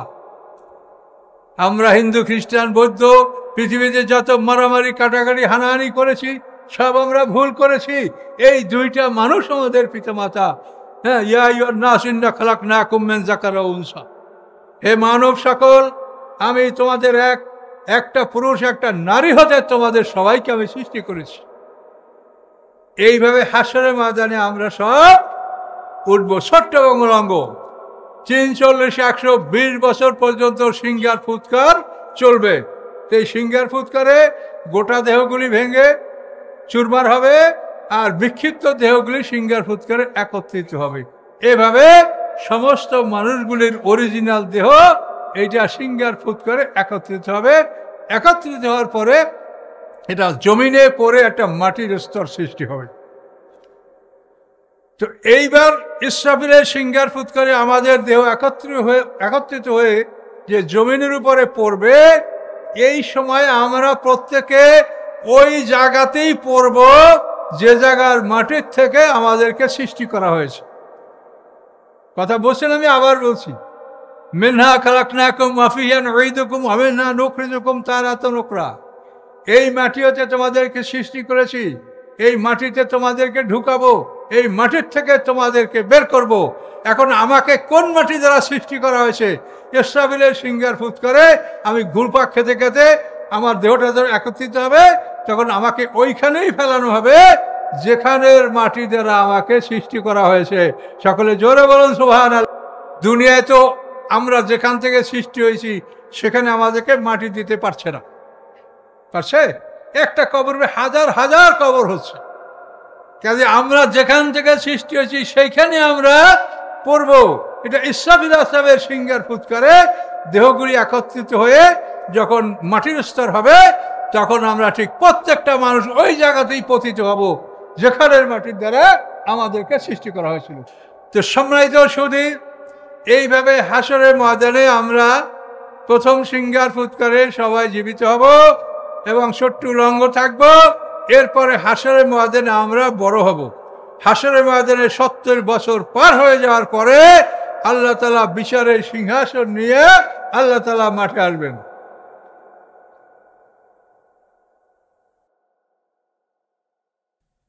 সম্মানিত সুধী, আমরা হাসরের ময়দানে ওঠার পরে প্রথম সিংহার ফুৎকার এভাবে যাবে, আমরা সবাই জীবিত হয়েছি, প্রাণ লাভ। 40 বছর বিরতি থাকবে। তো এই 40 বছর বিরতি থাকবে। তো এই 40 বছরের মধ্যে আল্লাহ তাআলা কি করবেন? ইসরাফিলের সিংহার মধ্যে সমস্ত পৃথিবীর জীব জানোয়ারের নফস এবং রূহ প্রাণগুলি সিংহার মধ্যে আল্লাহ ঢুকে রাখবেন। এই 40 বছর পর্যন্ত সিংহার ফুৎকার চলার পরে সিংহার ফুৎকার বন্ধ হবে। বন্ধ হওয়ার পরে 40 বছর বিরতি থাকবে। বিরতির পরে দ্বিতীয় সিংহার ফুৎকার শুরু হবে।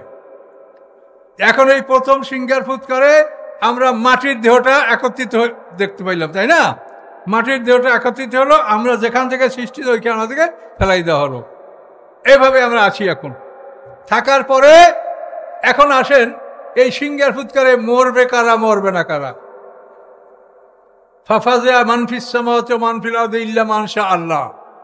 আকাশ পৃথিবী যারা আছে সবাই বেহুশ হবে, সবাই ধ্বংস হবে, আল্লাহ যাদেরকে চাবেন না তারা ছাড়া। তো এই সিংহার ফুৎকারে সমস্ত মানুষ মরবে, সমস্ত জিন জাতি মরবে, সাধারণ ফেরেশতারা মরবে, প্রধান ফেরেশতারা মরবে না, আরশ বহনকারী 8 জন ফেরেশতা মরবে না, তারপরে প্রধান 4 ফেরেশতা মরবে না, আর সবাই মারা যাবে। আল্লাহ তাআলা আজরাইলকে জিজ্ঞাসা করবেন, এ আজরাইল কে কে আছে বলো। আজরাইল বলবে যে আল্লাহ আপনি ভালো জানেন, এই আমরা প্রধান 4 ফেরেশতা আছি, জিবরাইল, মিকাইল, মালাকুল মউত, সিংহার ফেরেশতা, এই 4 জন, আর আপনার আরশ বহনকারী 8 জন, এই আমরা আছি, আর কেউ নাই। আল্লাহ বলবেন, এই তোমাদের কোনো আমাদের প্রয়োজন নাই। ইসরাফিল তুমি তোমার সিংহাটা আমার আরশ পরে রেখে তুমি মরো, মিকাইল মরো, আজরাইল মরো, সর্বশেষ জিবরিল সবচেয়ে বড় ফেরেশতা, তাকে বলবেন, এ জিবরিল কে আছে? জিবরিল বলবে, আল্লাহ আমি আছি, আমি থাকবো না, আমি আপনার হুকুমে এখনই মারা যাব। এই বলে জিবরিল আমি আল্লাহর আরশের সামনে সেজদায় লুটিয়ে পড়বে। তার অসংখ্য পাখা, তার কোনো বর্ণনা আছে যে তার 4000 পাখা, এই পাখাগুলি সে ঝাপটাতে থাকবে মৃত্যুর যন্ত্রণায়, এবং আস্তে আস্তে ঝাপটাতে ঝাপটাতে জবে করা প্রাণীর মতো ছটফট করে করে জিবরিল আমিন ওখানে মারা যাবে। মারা যাওয়ার পরে ওই সময় যে আল্লাহ কোরআনে কি বলেছেন, কুল্লু মান আলাইহা ফান, কুল্লু মান আলাইহা ফান, এই মহাবিশ্বে যত সৃষ্টি আমার, এই বিশ্বে যত সৃষ্টি এরা সব ধ্বংস হবে। ওয়াইয়াবকা ওয়াজহু রাব্বিকা যুল জালালি ওয়াল ইকরাম, একমাত্র আপনার রবের অস্তিত্ব থাকবে, আর সবাই মারা যাবে। এইভাবে এই ফেরেশতারা মারা যাবে, তার আরশ বহনকারী ফেরেশতাও মারা যাবে, একমাত্র আল্লাহর হুকুমে সব কিছু কায়েম থাকবে। এবং আল্লাহ তখন প্রমাণ করবেন যে এই ফেরেশতারা যারা আমার আছে, এরা আমার কোনো কাজে সহযোগিতা করে না, এরা আমার কোনো কাজে সাহায্য করে না, বরং এটা আমার শান যে আমি মহাবিশ্বের মহামালিক, কাজে আমার এই রাজত্ব পরিচালনার জন্য আমি কোটি কোটি ফেরেশতা নিয়োগ দিয়ে রেখেছি বিভিন্ন জায়গায়, কিন্তু এদের কোনো সাহায্য আমি নেই না, বরং এরা কোনো ভুল ত্রুটি করতে লাগলে আমি সেটা তাদেরকে সংশোধন করি। আমি এই ক্ষমতার মালিক আল্লাহ। এইভাবে প্রথম সিংহার ফুৎকারে সব মারা যাবে। মারা যাওয়ার পরে 40 বছর বিরতি। এই সময়ের মধ্যে আল্লাহ তাআলা সমস্ত মানুষের প্রাণী, মানে যে নফস এবং রুহু, এগুলি ইসরাফিলের সিংহের মধ্যে ঢুকাই দেবে। 40 বছর পার হয়ে যাবে। এই সময়ের মধ্যে আল্লাহ তাআলা প্রধান এই ফেরেশতাদেরকে জীবিত করবেন, আরো বহনকারী ফেরেশতাদেরকে আল্লাহ জীবিত করবেন। জীবিত করে ইসরাফিলকে বলবেন, ইসরাফিল তুমি সিংহা মুখে লাও। আবার ইসরাফিল আসলাম সিংহা তুলে মুখে নেবে। এবার ইসরাফিল আসলামকে আল্লাহ বলবেন, ফুঁক মারো। এবার যখন ফুঁক মারবে, তখন আমাদের প্রথম যে পদার্থের দেহটা, পানি মাটি আগুন বাতাসের দেহটা তৈরি হয়েছিল, ওই দেহের মধ্যে এবার আমাদের নফস এবং রূহগুলি ঢুকবে। এইগুলি যখন এর মধ্যে ঢুকবে, ঢোকার পরে আমরা এই মাটির মধ্যেই এগুলো ঢুকবে, তখন মাটির মধ্যে আমরা জীবিত হয়ে যাব। যেরকম প্রথমবার আমরা মায়ের পেটের মধ্যে জীবিত হয়ে গিয়েছিলাম, এখন দ্বিতীয়বার আমরা জন্মার আগে মাটির মধ্যে আমরা সবাই জীবিত হয়ে যাব। মাটির মধ্যে আমাদের পদার্থের দেহ, ওই দেহের মধ্যে নফস রূহ ঢুকে যাবে, সিঙ্গার ফুৎকার শেষ হয়ে যাবে, সকল প্রাণীগুলি তাদের নফস এবং রূহ লাভ করবে। লাভ করার পরে এরপরে আল্লাহ তাআলা এই পৃথিবী 40 বছর সিঙ্গার ফুৎকার শেষ হবে, আল্লাহ তাআলা পৃথিবীর বুকে এক পশলা বৃষ্টি বর্ষাবেন। এই বৃষ্টির ফলে মাটিটা নরম হবে, ফেটে যাবে, মাটি ফুটে ফুটে ফেটে ফেটে আমরা সব মানুষগুলি আমরা হাসরের ময়দানে ছোট্ট এবং উলঙ্গ বের হয়ে পড়ব। এবং সেই সময় শুধুমাত্র আদম হওয়া ছাড়া সমস্ত মানুষগুলি ছোট্ট এবং উলঙ্গ থাকবে। এই হাসরের ময়দানে ধীরে ধীরে আমরা বড় হব এবং হাসরের ময়দানে আমাদেরকে পোশাকের ব্যবস্থা করা হবে। যে যে পোশাক পর আমরা যোগ্য তাকে সেই পোশাক দান করা হবে। হাউজে কাউসারের পানি পান করার ব্যবস্থা করা হবে। এই সময়তে হাউজে কাউসারের পানি পান করানো হবে। আমাদের গলায় তো আমলনামা ঝুলানো আছে, আমরা যখন মরি তখন আমাদের আমলনামাটা গলায় থাকে, আমলনামাটা নষ্ট হয় না। বিধর্মীরা যখন তাদের লাশ পোড়ায় তখন এই আমলনামাটা পুড়ে যায় না। কুমিরে খাক, শিয়ালে খাক, মানুষ যেভাবেই ধ্বংস হোক, তার গলার আমলনামাটা নষ্ট হয় না। এই যে বিমানের ব্ল্যাক বক্সের মতো এই আমলনামাটা, এটা নষ্ট হয় না, এটা গলায় আমাদের থাকবে, এটা থাকে। এবং এই আমলনামা নিয়েই হাসরের ময়দানে আমরা সব উঠব। সবার গলায় আমলনামা ঝুলতে থাকবে। কোরআন পাকে আল্লাহ বলেন, অকুল্লা ইনসানিন আলজামনাহু তায়রাহু ফি উনুকিহি, প্রত্যেকটা মানুষের গলায় তার উড়ন্ত পাখি অর্থাৎ আমলনামা তার গলায় ঝুলতে থাকবে। এই আমলনামাটা কেন গলা থেকে খোলা হয় না? তার কারণ হলো যে আমরা মরে যাওয়ার পরে আমরা কিছু করতে পারছি না, কিন্তু আমলনামাটা যদি আমাদের গলায় থাকে আর আমাদের সন্তানরা যদি আমাদের দোয়া করে, এই দোয়াটা যদি আল্লাহ মঞ্জুর করেন তো আল্লাহ তাআলা এটা আমাদের আমলনামায় ফেরেশতাদের মাধ্যমে এটা জমা করে দিতে পারেন। এই জন্য আল্লাহ তাআলা আমাদের আমলনামাগুলা গলা থেকে খুলে নেন না। সকলে জোরে বলুন সুবহানাল্লাহ। এই জন্য পিতামাতার জন্য দোয়া করবেন। 5 ওয়াক্ত নামাজ আদায় করার পরে কবর জিয়ারত করে পিতামাতার জন্য দোয়া করবেন, পিতামাতার জন্য দান খয়রাত করবেন, এতিম মিসকিনকে খাবার দিবেন, বিভিন্নভাবে মানুষকে সাহায্য সহযোগিতা করবেন। এই জন্য এই আমলনামাগুলি যদি তাদের জন্য, যেটা আপনি নফল ইবাদত, যেটা আল্লাহর কাছে যদি নিয়াত করেন যে আমি ইবাদতটা আমার মায়ের জন্য, বাবার জন্য, এই সবটা আমি দান করতে চাই, আল্লাহ ইচ্ছা করলে সেটা তাদের আমলনামায় আল্লাহ জমা করে দিতে পারেন। এই জন্য আমলনামাটা গলায় থাকে, এটা খোলা হবে না। আমলনামা খোলা হবে যখন আল্লাহ তাআলা হাসরের ময়দানে বিচারের মাঠে বিচারের জন্য বসবেন, তখন ফেরেশতারা গলা থেকে আমলনামা খুলে হাতে নিবে আর মানুষটাকে হাঁকায়া নেবে। এই কিরামুন কাতিবিন যারা দুনিয়াতে আপনার আমার আমলনামা, এরাই দুজনে হাসরের ময়দানে আমলনামা গলা থেকে খুলে আল্লাহর কাছে নিয়ে যাবে। হাজা মা লাদাইয়া আতীদ, এই আল্লাহ আপনার বান্দা আর এই আমলনামা। যেরকম পেশকার বিচারকের সামনে ফাইল পুট করে, ওইভাবে আমাদের সেই কিরামান কাতিবিন ফেরেশতা যারা দুনিয়াতে আমল লিখেছে তারা আমাদের আমলনামা এবং আমাদেরকে গলা থেকে খুলে আমলনামা, এবং মানুষ একজনে সাইকুমা শাহিদ, একজনে হাঁকাই নিয়ে যাবে আর একজন হবে সাক্ষী।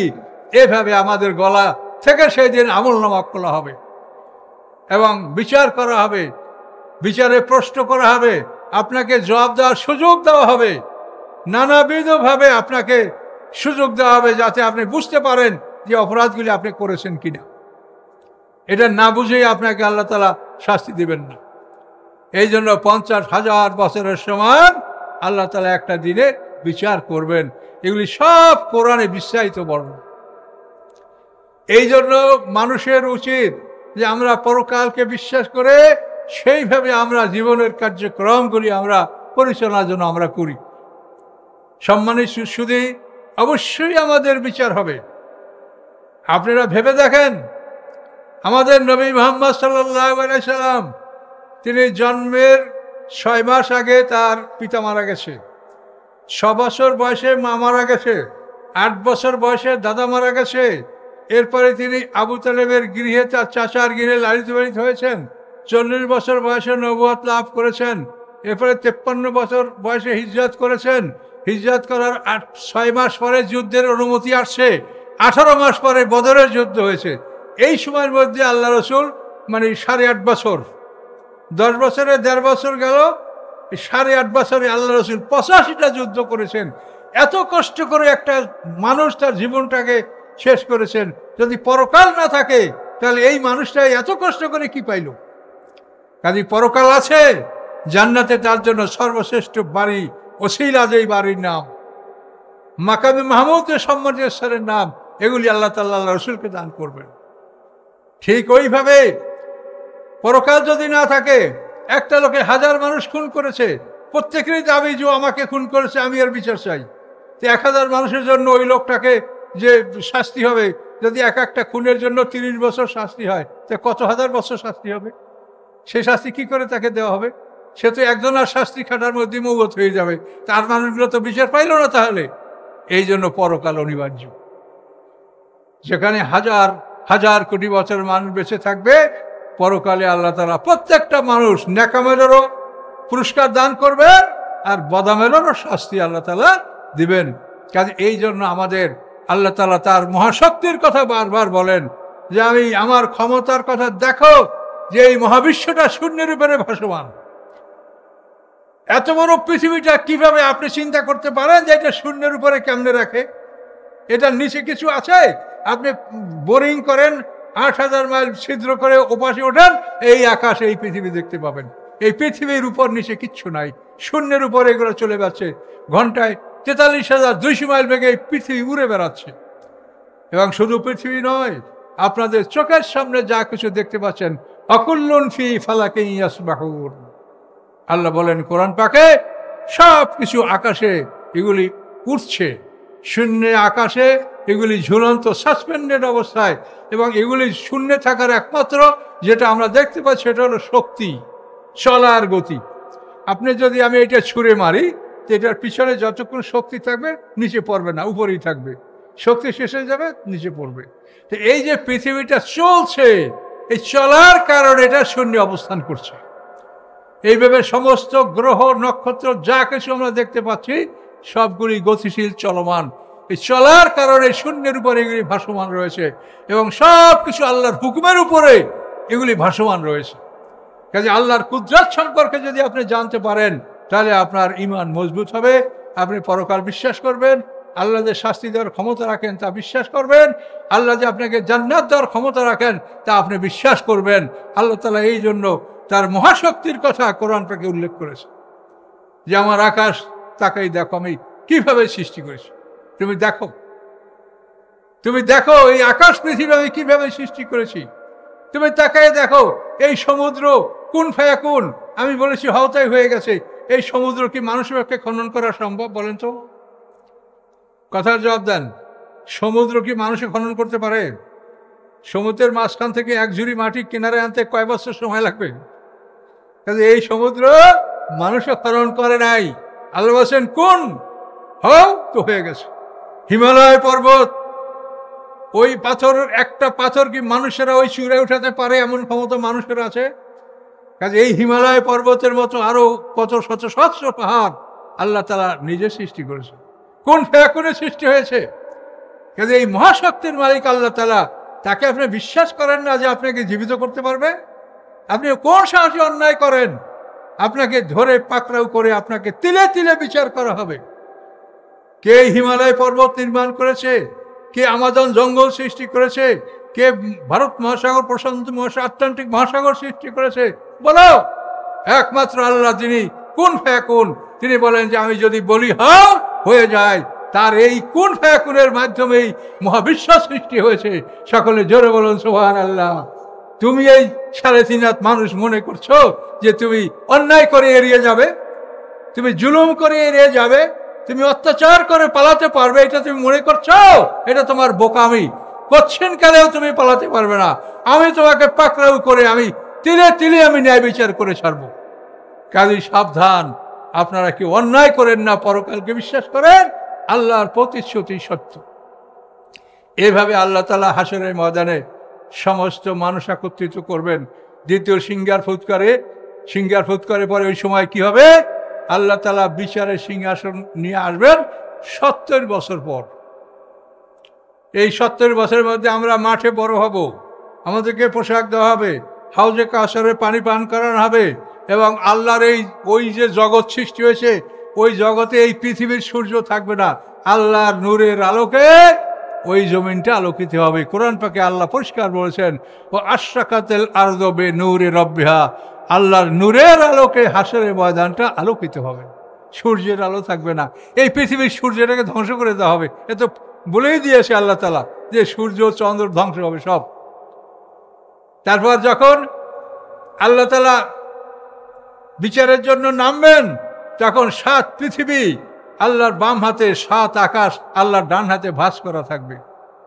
কাজে সপ্ত আকাশ যখন 7 আকাশ যখন আল্লাহর ডান হাতে ভাঁজ করা, কাজে সেই আকাশের মধ্যে চন্দ্র, সূর্য, গ্রহ, নক্ষত্র কোনোটারই কোনো অস্তিত্ব থাকবে না। কাজে সব কিছু আল্লাহ নূতন করে সৃষ্টি করবেন। এই পৃথিবীর কোনো জিনিস পরকালের জন্য আল্লাহ ব্যবহার করবেন না। আল্লাহ তাআলা বিচারের সিংহাসনে আসবেন, কি এক ভয়ঙ্কর কথা। সম্মানিত সুধী, আল্লাহ রসুলের অনুরোধে আল্লাহ তাআলা বিচার মাঠে আসার জন্য রাজি হবেন। এটা বিরাট আলোচনার বিষয়। এগুলো আপনারা জানেন যে মানুষেরা আদম আলাইহিস সালামে যাবে, মুসা আলাইহিস সালামে যাবে, ইব্রাহিম আলাইহিস সালামে যাবে, কেউ বলবে যে না আমরা আল্লাহর কাছে অনুরোধ করতে পারবো না। শেষ পর্যন্ত মুহাম্মদ সাল্লাল্লাহু আলাইহি ওয়াসাল্লামের কাছে আইসা যখন বলবে, তখন তিনি আল্লাহর কাছে অনুমতি সেজদা করবেন, আল্লাহ তাআলা তার দোয়া কবুল করবেন, তিনি বিচারের মাঠে আসতে রাজি হবেন। তো এই আল্লাহ যখন বিচারের মাঠে আসবেন, এই খবরটা হয়ে যাবে মাঠে যে হ্যাঁ আল্লাহ বিচারের মাঠে আসার জন্য ঘোষণা করেছেন। এই সংবাদ শুনে সবাই আশান্বিত, তাকেই থাকবে আকাশের দিক, আল্লাহ কেমন করে আসেন। তো কোরআন পাকে আল্লাহ তাআলা বলেন, ইয়াউমা তাশাক্কাকুস সামাউ বিল গামামি ওয়া নুজিলাল মালাইকাতু তানজিলা, সেদিন আকাশ ফেটে মেঘ বের হয়ে আসবে। আকাশ ফেটে মেঘ বের হয়ে আসবে, সেই মেঘের মধ্যে থাকবে ফেরেশতা। একে একে সপ্ত আকাশ ফেটে যাবে, তার ভিতর থেকে গামাম মানে মেঘ, ইয়াউমা তাশাক্কাকুস সামাউ বিল গামামি ওয়া নুজিলাল মালাইকাতু তানজিলা, এবং ব্যাপক হারে ফেরেশতা নাজেল হবে। মানুষেরা বলবে, হে ফেরেশতারা তোমরা কত? বলে এই পৃথিবীতে, এই জমিনে যত মানুষ আমরা তত। তোমাদের সাথে আল্লাহ আসে? যে আল্লাহ আসেন নাই। এরপরে দ্বিতীয়বার আবার আকাশ ফাটবে, আবার ফেরেশতা আসবে, এবার ফেরেশতার সংখ্যা হবে প্রথমবারের দ্বিগুণ। মানুষরা বলবে তোমাদের সাথে কি আল্লাহ আসে? আসে নাই। তৃতীয়বার ফেরেশতা আসবে, এবার ফেরেশতার সংখ্যা হবে দ্বিতীয়বারের দ্বিগুণ। তাহলে প্রথমবারে 1 গুণ, দ্বিগুণ কিসের বুঝতে পারছেন তো? মাঠে যে প্রাণী আছে তাদের 1 গুণ, দ্বিগুণ, আর দ্বিতীয়বারে হলো 4 গুণ। তো 1 গুণ, 2 গুণ, 3 গুণ আর 4 গুণ 7 গুণ। অর্থাৎ হাসরের ময়দানে যত প্রাণী তার 7 গুণ ফেরেশতা। এই 7 গুণ ফেরেশতা নিয়ে আল্লাহ তাআলা মাঠে নেমে আসবেন, এবং পৃথিবীর মাঝ বরাবর তার সিংহাসন, 8 জন ফেরেশতা সিংহাসন বসন করে নিয়ে আসবে, যেটা কোরআনে বলা আছে, ওয়াহমিলু আরশা রাব্বিকা ফাওকাহুম ইয়াওমাইযিন সামানিয়া। সেদিন 8 জন ফেরেশতা আল্লাহর সিংহাসন বহন করে পৃথিবীতে নিয়ে আসবে। আল্লাহ বিচারের সিংহাসনে বসবেন এবং বিচার প্রক্রিয়া শুরু করবেন। এই বিচার প্রক্রিয়া শুরু করার আগে আল্লাহ তাআলা যে কাজটা করবেন সেটা হলো এই, ওয়াল আরদু জামিয়ান কবজাতু ইয়াউমাল কিয়ামাতি ওয়াস সামাওয়াতু মাতবিয়াতুম বিয়ামিনি। বিচার সিংহাসনে আল্লাহ বসে, 7 পৃথিবী তার বাম হাতে থাকবে, সপ্ত আকাশ আল্লাহর ডান হাতে জড়ানো থাকবে, এবং বলবে যে এই দেখো 7 পৃথিবী, এই দেখো 7 আসমান আমার 2 হাতে, বলো লিমানুল মুলক, এটার মালিককে। তাবারাকাল্লাযী বিয়াদিল মুলক, এই যে মুলক, ক্ষমতা কার, এটা কার বলো, লিমানুল মুলক। ভয়তে সবাই থরথর করে কাঁপতে থাকবে, কিছুই বলবে না। তখন আল্লাহ নিজে বলবেন, লিল্লাহিল ওয়াহিদিল কাহার, একমাত্র আল্লাহ যে এক এবং পরাক্রমশালী। এই আল্লাহ বলার সাথে সাথে ফেরেশতারাও বলবে লিল্লাহিল ওয়াহিদিল কাহার।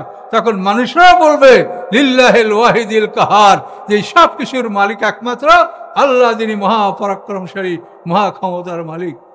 এভাবে আল্লাহ তাআলা সিংহাসন আরোহণ করার পরে তারপর তিনি বিচার প্রক্রিয়া শুরু করবেন। প্রত্যেকটা মানুষের গলায় আমলনামা খুলে কিরামান কাতিবিন আল্লাহর সামনে হাজির করবে। আমলনামা ওজন করা হবে, আমলনামা মাপা হবে, মাপার পরে সেটা আকাশে উড়িয়ে দেওয়া হবে, কারো হাতে দেওয়া হবে না। কুল্লু উম্মাতিন তুদআ ইলা কিতাবিহা ওয়া তারা কুল্লু উম্মাতিন জাসিয়া কুল্লু উম্মাতিন তুদআ ইলা কিতাবিহা। আল্লাহ বলেন, হে রাসূল, আপনি দেখতে পাবেন সমস্ত উম্মত নত জানু অবস্থায় আমলনামার অপেক্ষায় হাসরের ময়দানে বসে আছে। প্রত্যেক উম্মতকে তাদের আমলনামা গ্রহণ করার জন্য ডাকা হবে।